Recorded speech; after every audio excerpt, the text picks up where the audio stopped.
What are the Delhi Capitals looking to add to their squad ahead of the IPL auction on December 19? Now, this is a team that did make the playoffs in what is a rechristened and new look side last season, but they've still made significant changes. Very busy while trading players in and out of the team, and it leaves them with 11 player slots with a potential of 5 overseas players that they could add to this side.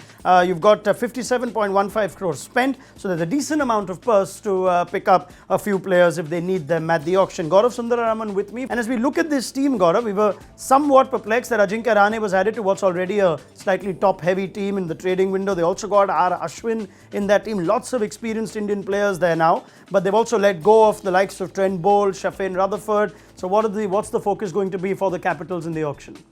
Yes, they did get in Rahane and Ashwin, which are good buys for that KOTLA wicket. And interestingly, when you actually put the first 11 for Delhi, you can actually fill entire 11 with only Indians, which not many teams can afford to do. So that is something they've taken care of. So the entire auction is going to be shopping for the overseas people.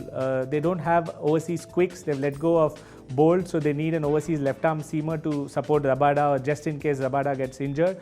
They need an overseas all-rounder, and they need overseas batsmen as backups, because your top 4 or top 5 is almost set with Indian guys. So they're going to have face stiff competition from a lot of teams who want overseas quick. So this auction is going to be one of the biggest trends of people picking up overseas quicks. But we saw last year, Raunak, them going for Chemo Paul, Shafin Rutherford. So they don't usually spend too much, and they try to find these X-factor picks. So I think I expect a few this year as well.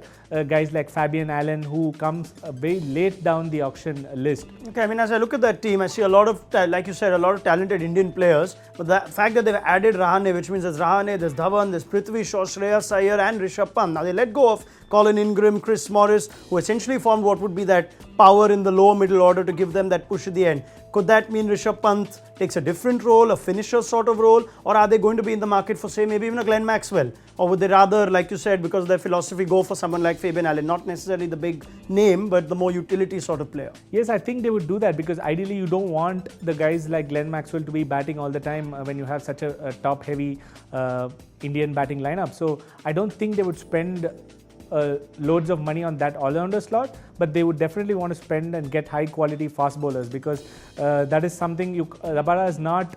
Yes, he was very successful last year, but you can't bank on him every single season. So maybe even they have the luxury to play 3 overseas quicks in their 11. So maybe they would go for guys like CUMMINS or Nathan COULTER-NILE, guys who are good in the death, and with Ashwin and other spinners supporting them. So not too sure if they'll spend too much on that overseas all-rounder slot.